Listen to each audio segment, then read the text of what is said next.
I wonder if you could introduce yourself just a little bit before you talk about this collage you made. Sure. My name is Audrey Waner, and I am a graphic designer by day and like an assemblage and fiber artist when I get the chance. Just something to keep me busy doing personal stuff outside of work. Cool. And so for this piece, I got a couple of different magazines in the mail when I signed up for this project, and some of them were just kind of your everyday reading material you would find at like a doctor's office or something. And there was one magazine called the Philadelphia Trumpet that Oh, was honestly really offensive. And I took one look at it and I was like, this is like fear mongering, and I just feel kind of disgusted when I look at it, and this is super gross and I don't want to have anything to do with it. But then I kind of thought, well, this is the one magazine out of the whole batch that really kind of drew an emotional reaction from me. So I felt like, if I just kind of went with my original idea was just to kind of focus on like infographics, and you can kind of see there's a lot of like charts and data and numbers and icons and stuff like that kind of floating around in here. So I did stick with that idea to some degree.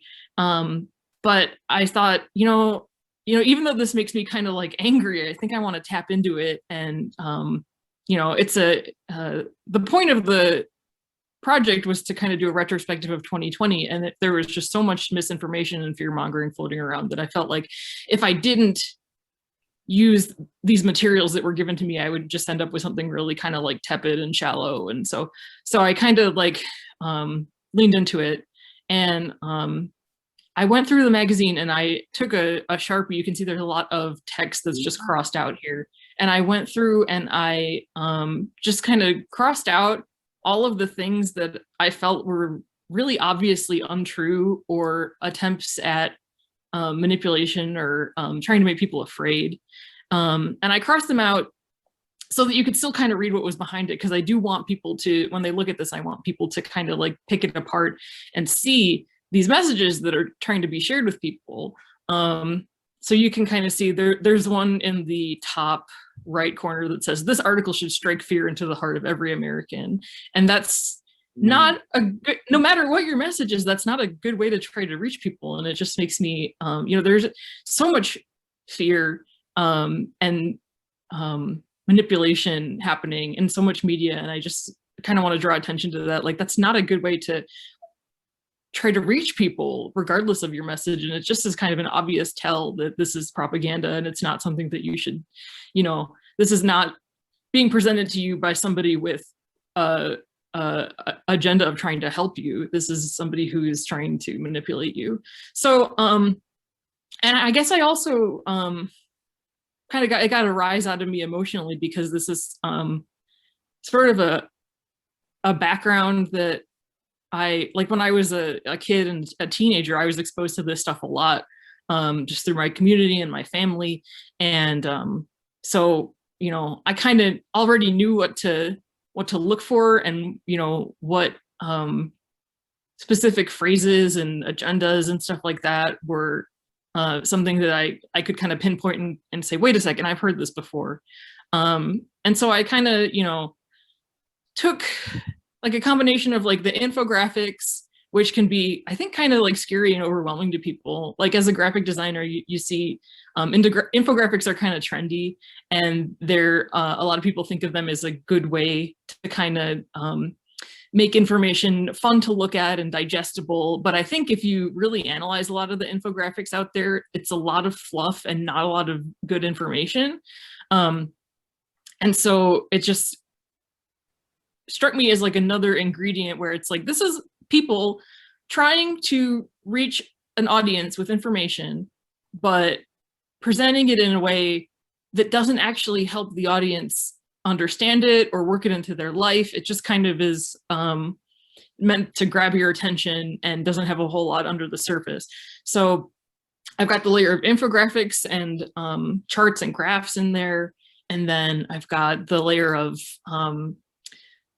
just really, to me, obviously false and fear-mongering statements.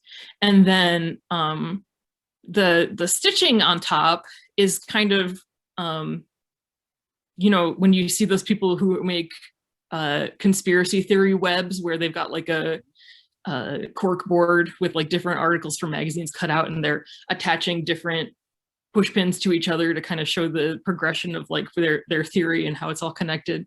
And then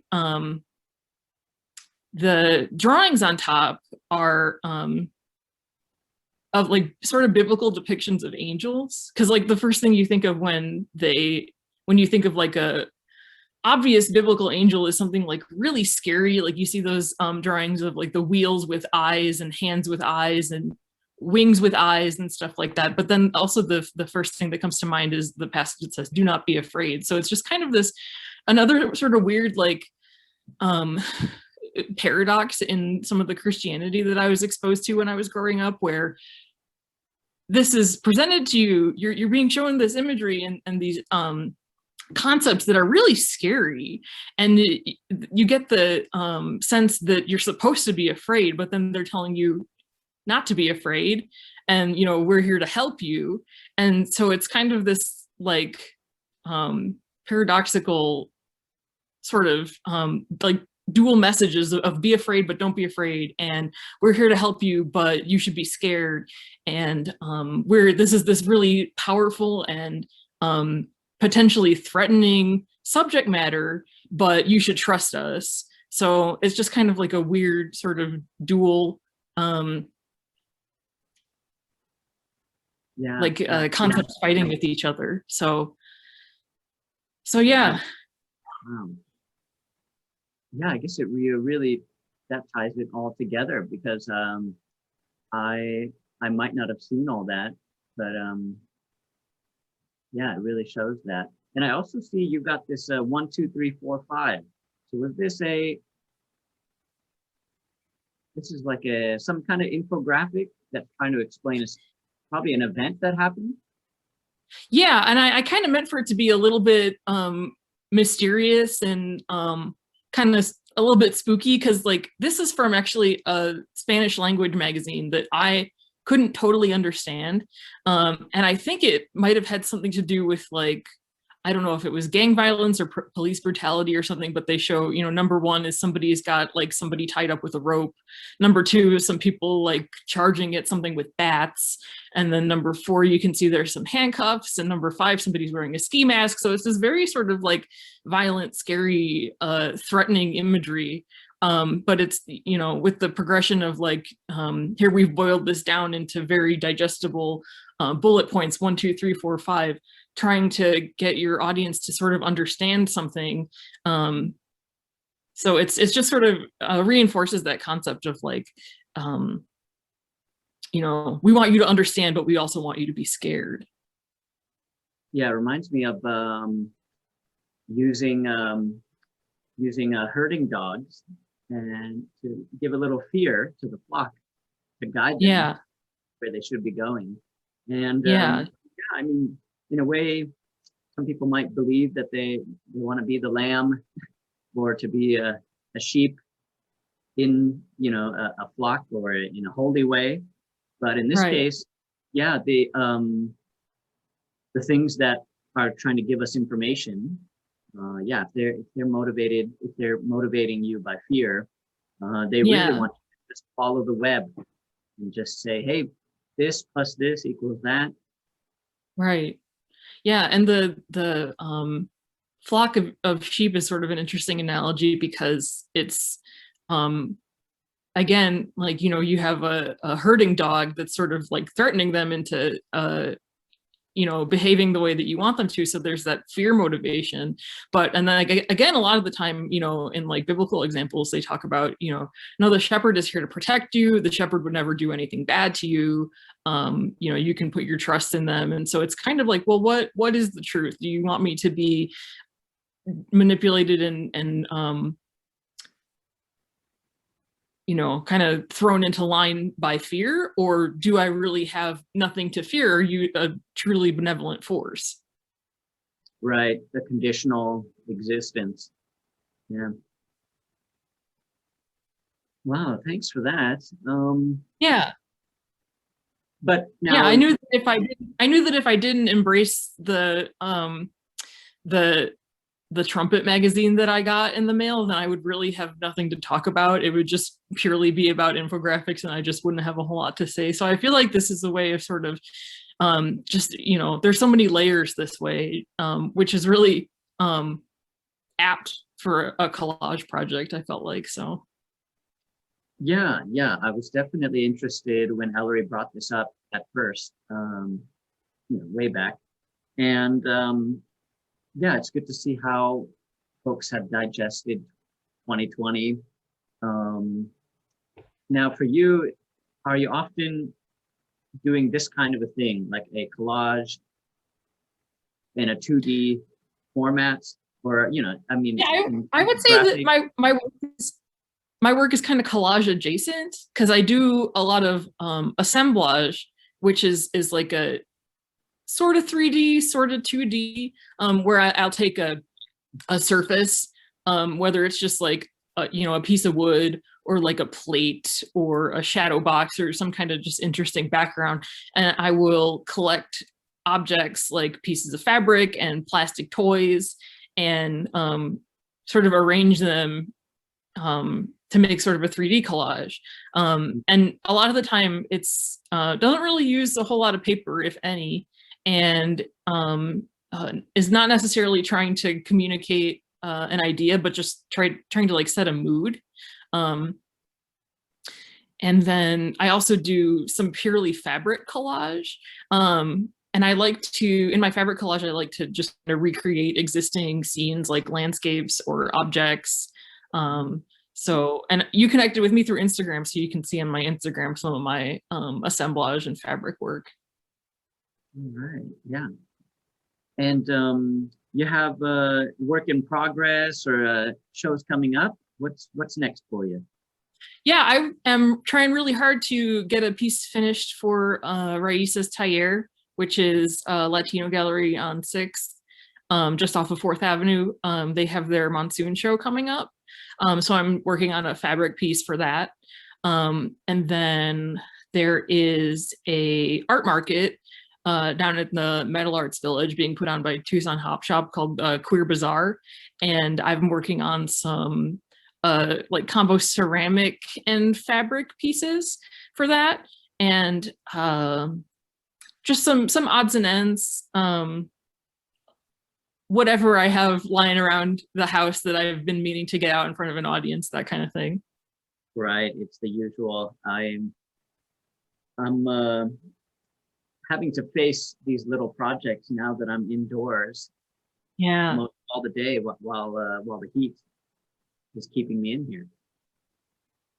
Yeah, I'm the same way. I catch myself thinking, oh, I should, I kind of want to go out and like go shopping for art supplies. And then I have to tell myself, no, you have all your art supplies you need at home. It's 115 degrees. Just do your projects. Don't leave the house. Yeah, exactly. Yep. Well, cool. What do you think, if we were to continue doing a collage project, what do you think would be a way, a theme or a motive, or what would be interesting now that I guess 2020 is gone, but what could we do next as a Subspace collage project? Yeah, well, I really like how you mailed people the materials as like a jumping off point. I think that's really cool. So you may even, I'm all about like mixing as many media together as possible. So maybe in addition to magazines, you could find some other kind of like easily mailable materials and say, here, we want you to use this, find a way to use this. And as far as the theme goes, yeah, I don't know. I think that obviously just like reflecting on 2020 was super relevant for everyone.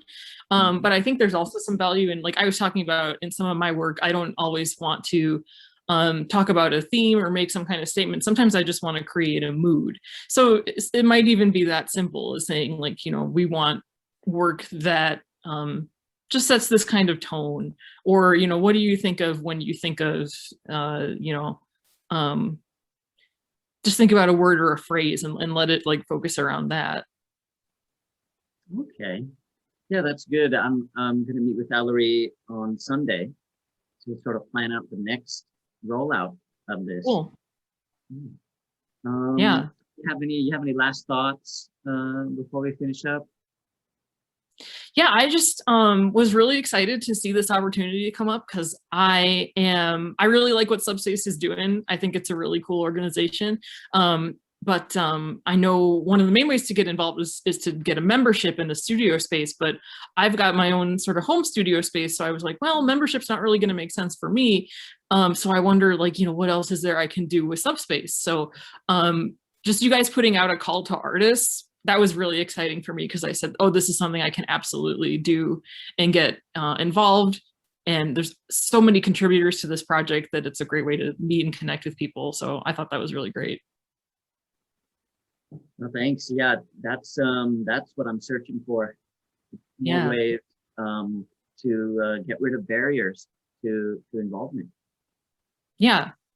Yeah. So I think this was fantastic because you're sending people the materials they need, and it's postage paid, and it makes it super easy to get involved and to get a whole lot of people on board. Well, cool. Well, thanks, Audrey, for chatting Yeah. about collage. Yeah. Thank you so much for inviting me.